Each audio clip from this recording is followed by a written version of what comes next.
حضرت صلی اللہ علیہ وآلہ وسلم پر وحی کا ابتدائی دور اچھے سچے پاکیزہ خوابوں سے شروع ہوا۔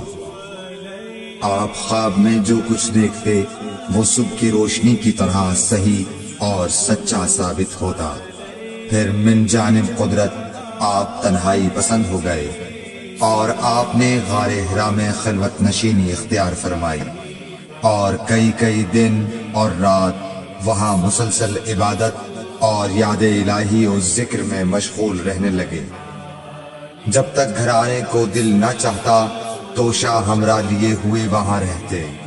توشہ ختم ہونے پر ہی اہلیہ محترمہ حضرت خدیجہ رضی اللہ تعالی عنہا کے پاس تشریف لاتے اور کچھ توشہ ہمراہ لے کر پھر وہاں جا کر خلوت گزین ہو جاتے۔ یہی طریقہ جاری رہا یہاں تک کہ آپ پر حق منکشف ہو گیا اور آپ غار حرا ہی میں قیام پذیر تھے کہ اچانک حضرت جبرائیل علیہ السلام آپ کے پاس حاضر ہوئے اور کہنے لگے کہ اے محمد پڑھو۔ آپ فرماتے ہیں کہ میں نے کہا کہ میں پڑھنا نہیں جانتا۔ آپ صلی اللہ علیہ وسلم فرماتے ہیں کہ فرشتے نے مجھے پکڑ کر اتنے زور سے بھینچا کہ میری طاقت جواب دے گئی۔ پھر مجھے چھوڑ کر کہا پڑھو۔ میں نے پھر وہی جواب دیا کہ میں پڑھا ہوا نہیں ہوں۔ اس فرشتے نے مجھ کو نہایت ہی زور سے بھینچا کہ مجھ کو سخت تکلیف محسوس ہوئی۔ پھر اس نے کہا کہ پڑھ۔ میں نے کہا میں پڑھا ہوا نہیں ہوں۔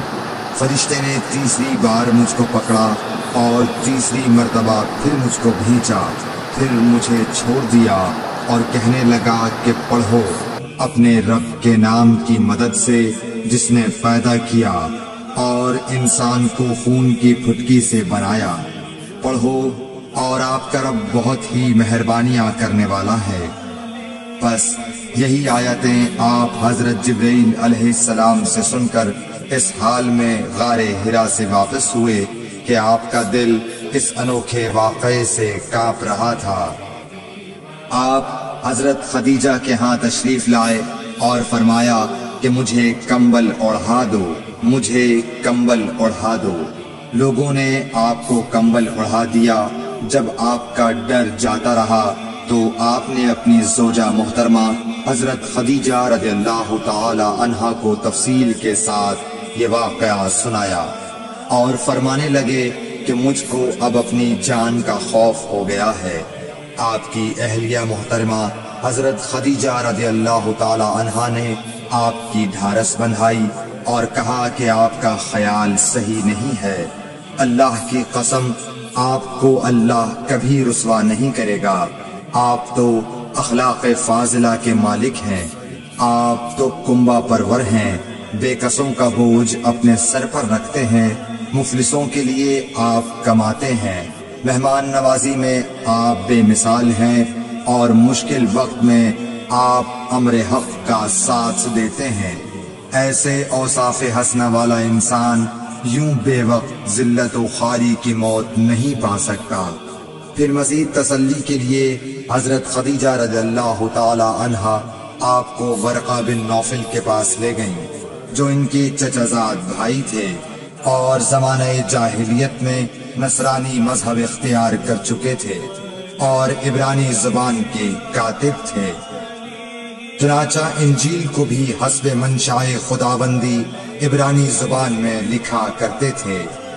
انجیل سریانی زبان میں نازل ہوئی تھی، پھر اس کا ترجمہ عبرانی زبان میں ہوا۔ ورقہ اسی کو لکھتے تھے۔ وہ بہت بوڑھے ہو گئے تھے، یہاں تک کہ ان کی بینائی بھی رخصت ہو چکی تھی۔ حضرت خدیجہ رضی اللہ تعالی عنہا نے ان کے سامنے آپ کے حالات بیان کیے اور کہا کہ اے چچا زاد بھائی، اپنے بھتیجے محمد صلی اللہ علیہ وسلم کی زبانی ذرا ان کی کیفیت سن لیجئے۔ وہ بولے کہ بھتیجے آپ نے جو کچھ دیکھا ہے اس کی تفصیل سناؤ۔ چنانچہ آپ صلی اللہ علیہ وآلہ وسلم نے از اول تا آخر پورا واقعہ سنایا، جسے سن کر ورقہ بے اختیار ہو کر بول اٹھے کہ یہ تو وہی ناموس معزز رازدان فرشتہ ہے جسے اللہ نے حضرت موسیٰ علیہ السلام پر وحی دے کر بھیجا تھا۔ کاش میں آپ کے اس عہد نبوت کے شروع ہونے پر جواں عمر ہوتا، کاش میں اس وقت تک زندہ رہتا جبکہ آپ کی قوم آپ کو اس شہر سے نکال دے گی۔ رسول کریم صلی اللہ علیہ وآلہ وسلم نے یہ سن کر تعجب سے پوچھا کہ کیا وہ لوگ مجھ کو نکال دیں گے، حالانکہ میں تو ان میں صادق و امین و مقبول ہوں۔ ورقہ بولا، ہاں یہ سب کچھ سچ ہے، مگر جو شخص بھی آپ کی طرح امر حق لے کر آیا لوگ اس کے دشمن ہی ہو گئے ہیں۔ اگر مجھے آپ کی نبوت کا وہ زمانہ مل جائے تو میں آپ کی پوری مدد کروں گا، مگر ورقہ کچھ دنوں کے بعد انتقال کر گئے، پھر کچھ عرصے تک وحی کی آمد موقوف رہی۔ صحیح بخاری حدیث نمبر 3۔